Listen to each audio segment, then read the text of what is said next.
It seems the majority of LEGO fans all over the internet pronounced the first ever LEGOCON not even a disappointment but an utter disgrace. So, what was so wrong about this show, you may ask? Well, nothing at all. But it's not so simple either.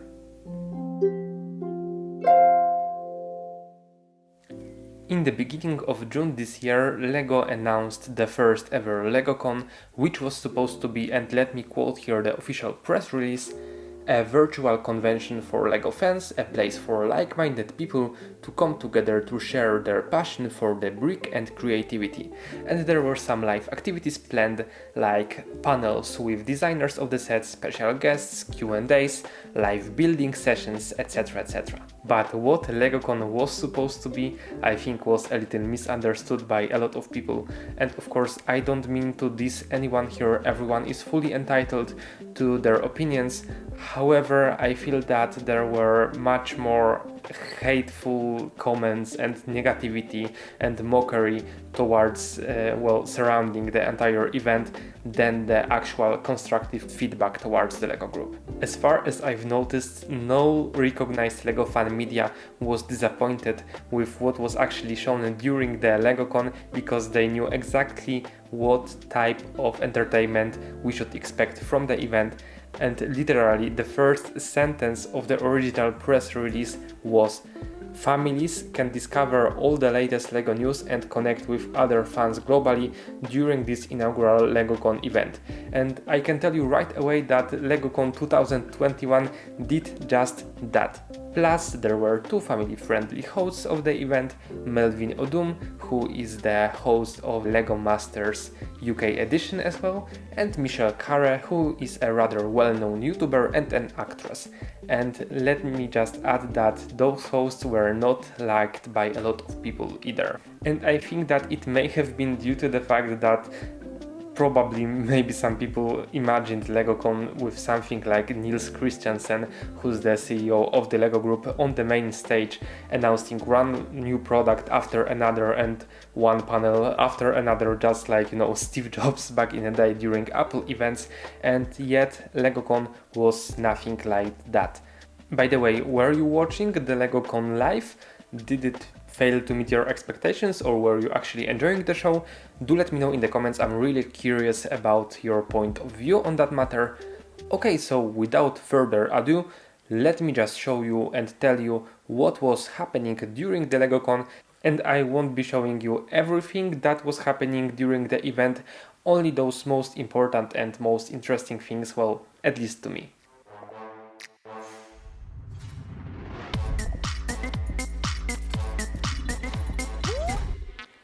Before the actual main event started, the first 22 minutes of the LEGOCON was so-called pre-show, and it was meant as a celebration of AFOL community, and there were 6 panels there. Each one was hosted by a different AFOL who's passionate about different things within the world of LEGO. For example, stop motion animation, which is widely popular, or mock building, or LEGO minifigure photography. Okay, so let me just show you those 2 panels.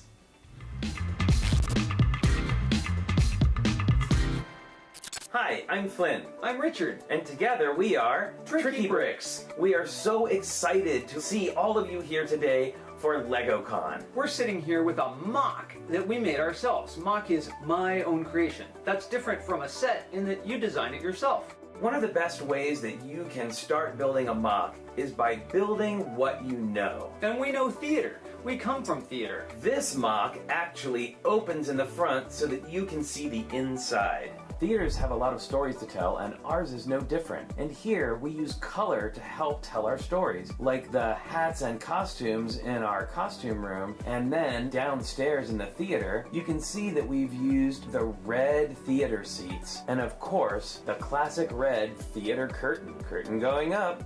Minifigures are another great way to help you tell your story. By using the different expressions, you can really show the emotions. Here's a shot in the back of the theater, and you can see the technicians walking around on the catwalk, and there's our cast of characters. Of course, the biggest story we had to tell was on the stage, so we made sure to use colors that we hadn't used anywhere else in the model, like pink, light blue, and lime green. And that is the story of our theater. Now, if you're wondering how you can make a door on the front of your mock that opens up, well, you're going to want to use a hinge. This is the kind of hinge we used on the theater. It's called a plate hinge. It's two plates connected together at the corners that move like this. It's made up of a couple of 1x2 plates. There's a ball hinge. This is one of our favorite kind of hinges. It has a ball and a cup that connect together, and then both of these plates can move in any direction that you want. That's kind of like your shoulder. It moves all around lots of different ways. There's also this, which is called an indexed hinge. And with an indexed hinge, wherever you move one side of your hinge, the brick stays exactly where you want it. And it moves sort of like your elbow, just one way. You can make your own hinge using a clip and a bar. Put the two together like this, and you have a working hinge. Another way we like to incorporate storytelling into our Lego models is with movement. We made a huge model. It was about 4.5 feet tall, and it was called Treasure of the Snake Queen. It's about a band of adventurers, minifigures, that go up a huge mountain and battle the evil Snake Queen at the end. And we incorporated all different kinds of movement in this. We used up and down movement, we used turntables to make things spin around, and we even used conveyor belts to move minifigures from one place to the next. Now you can see how you can use color, storytelling, and movement to really bring your Lego models to life. Thanks everybody for joining us today, and we hope you have a great time at LEGOCON. Happy building!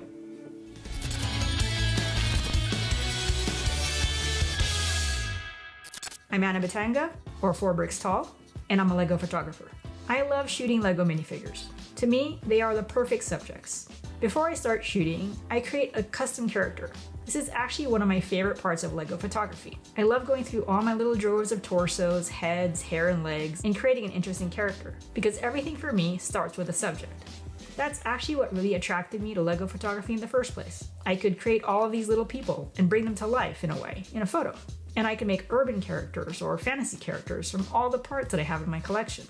When I first started out, I would just take one minifig with me, put it in my pocket, and have my phone in the other pocket. It's all I needed back then to have fun with my photography. It was really just about the fun of finding locations that I thought would work well with my minifigs. So I would just go to the park and look for little rocks or flowers, or a favorite of many Lego photographers, moss. Moss is great because it's like minifig scale. And when you're trying to show your minifigs in a small and natural world, it's hard to beat moss. Rocks work great as mountain ranges too. Or you can go the other way and put your minifig walking on a tree branch and pretend they are just little people in a human-sized world. There are no rules. Okay, maybe one. Don't put your minifig in food. These days, I rarely shoot with my phone anymore because I'm no longer looking for quick and easy. I want complicated and challenging. So now I've even built out a dedicated studio. I love to work with lighting and atmospheric effects like rain and mist. I like shooting in this little woodland book nook that I made because right now I'm into fantasy characters. There are so many possibilities and anyone of any skill level can get into it. I can honestly tell you that the pre-show was my favorite part of the event. Then the first main part of the LEGOCON started with space-themed creator expert sets that LEGO is targeting really hard at adults these days, and I think that a lot of fans were disappointed right away because those two sets that were shown there were not brand new. Well, they were relatively new, they were released 2 months prior to the LEGOCON, but there were no hot news in that sense. Let me show you a little clip featuring those reveals. So what we got right here is the brand new NASA Space Shuttle Discovery, which we've created and launched this April to celebrate 40 years of the Space Shuttle program. Oh my gosh, that is incredible. And do you guys have any extra special features for super space fans? Oh yes. This is the biggest version of this we've ever created, which means we've managed to put in all of the features you'd expect. We've got the landing gear that retract to the back. Ooh! We've got the bay doors that can open up, and even tiny details like the little cameras inside the bay so the astronauts can see what's going on. That's so Those were presented by the real-life LEGO designer who was working on those sets, so I think that it was something very enjoyable, especially for those families watching the event. But again, if you're a die-hard fan, there's a big chance you have even seen some interviews with LEGO designers already. Then there was a big LEGO Dots live building event, and it was something new that was never done before, but let me show you the clip how it all looked. So you see this wall, it stretches all the way between the red and yellow zones here at Lego House, and it's huge. Well, Lego fans, together, we're going to turn it into one of the biggest pieces of Lego Dots art created to date. Now, Melanie, you're the play hero here at Lego House. Dream job, by the way. What's the plan for this build? Well, Melvin, we are inviting our LEGOCON audience to launch this new epic build here from Lego House. We call it Dot Lego House. Love the name. Yeah. Starting from this moment and then running all over the summer. Fans, that's you, me, and really everybody, have the chance to build this giant Lego Dots mural together, and it will live here in Home of the Brick. Okay, so many questions. First of all, why are we making this with Lego Dots? We chosen Lego Dots because Dots is all about making creative designs and patterns, and we think it will make a really striking installation here in Lego House for our future guests to see. All right, I'm in, but how do we do this? We're going to do this as easy as we can. So each of us will make our own design on a 6x6 white base plate. And then with every single design, our mural will then grow until we have filled this wall with 41,408 of these little fellers. Wow, that's a lot. Okay, important question now. I'm seeing a lot of red, white, and blue dot tiles. Yeah. What kind of look are we going for? That is a really good question. Because by the end of the summer, our aim is to have created a huge gradient going from red, from here, into yellow in our yellow zone. So, and today we will be kicking it off with the red zone. So all designs submitted must be with red, white, and blue dotted on white base plates. Okay. Right after that, there was a segment on Harry Potter sets, and they were focusing on some anniversary 20 years of Lego Harry Potter sets. Again, just as it was for the space-themed creator expert sets, these sets that were shown during this panel were not brand new, and again that situation was happening unfortunately all over again during the entire LEGOCON. If you were just an occasional fan who was watching the show, that was something very enjoyable for you, but if you were looking for some fresh new releases and you're a die-hard fan, those were probably a little disappointing for you. And there was one more controversial thing during the Harry Potter segment, and let me just show you a clip. Magical experience that you see in the movies. Ron says it himself that he has a bunch of Dumbledore's cards because he keeps getting the repeated one. And we wanted to bring some of that magic of the movies into the sets. And you know, today we see trailers that spoil parts of the movies, or we see so much out there that it's very hard to have a true surprise. So we wanted to give that in these products. When you open the box, you get what you see in the front of the box, but there's that extra wizard card. You don't know which character you're going to get, and you're going to be hopefully surprised. And you can trade it with your friends, with your family, and eventually collect the 16 that we have this time. Why controversial? Well, you could find a lot of critique towards the LEGO Group as for the idea of adding some random collectible elements in their sets. The same issue was brought up as for the release of Video Bandmates first series. Those were basically collectible minifigures but in little cardboard boxes instead of the usual foil packs, so those were preventing you from, filling up those to find out what may be inside. And thus the LEGO Group was under a lot of critique as for the potential promotion of LEGO gambling of sorts as for this randomness. And for that reason, I think that it was a little controversial that those collectible Harry Potter cards were discussed so lightly during the event. Then there was a little segment on LEGO Ideas, including a spotlight to LEGO Ideas typewriter. Again, that was a relatively new LEGO product, but it was released prior to the LEGOCON. And then there was something really new. Check this out. Now, LEGO Ideas fans, we have some breaking news. You may remember we recently ran a contest called We Love Sports, where one lucky and super talented LEGO fan stood a chance to see their creation approved for production as an official LEGO Ideas set. Well, we had over 800 submissions from the LEGO fan community all around the world, and I can now reveal in this world-exclusive announcement that the winning design is the LEGO Foosball table, created by fan designer Constructions by Donat. Everyone give it up for Donat! Donat is a 16-year-old LEGO fan from Hungary whose biggest passion in life is building with LEGO bricks and whose dream just came true.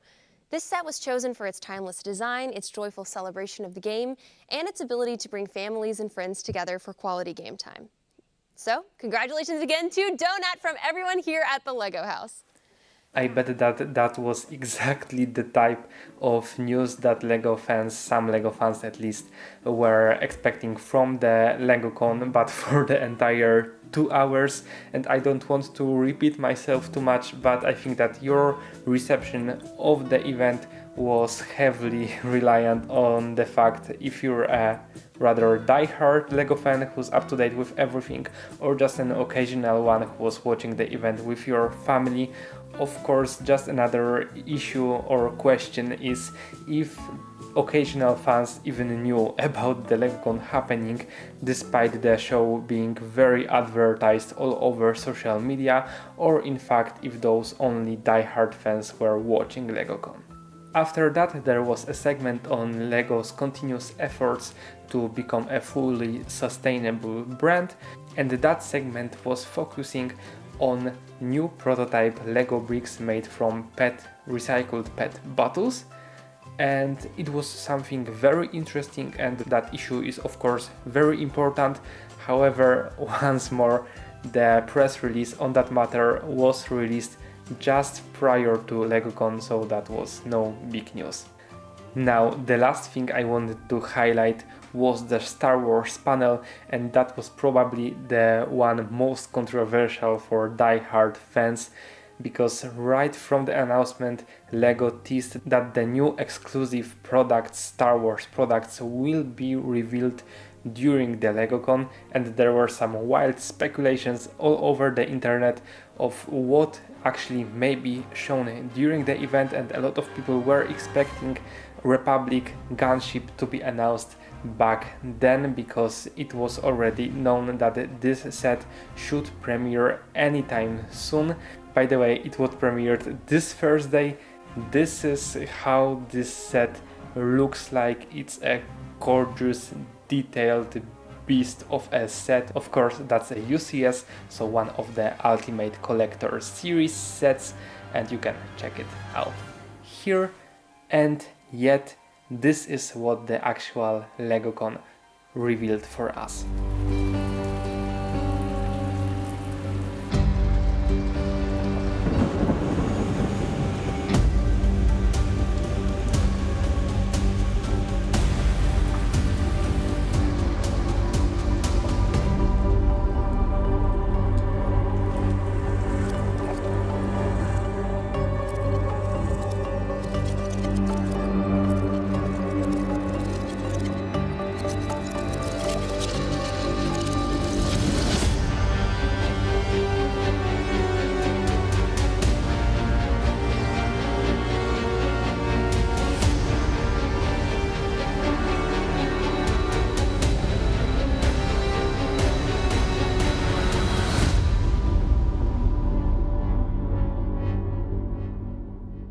Well, I think that every designer has his own unique approach, but usually we start with what we call a sketch.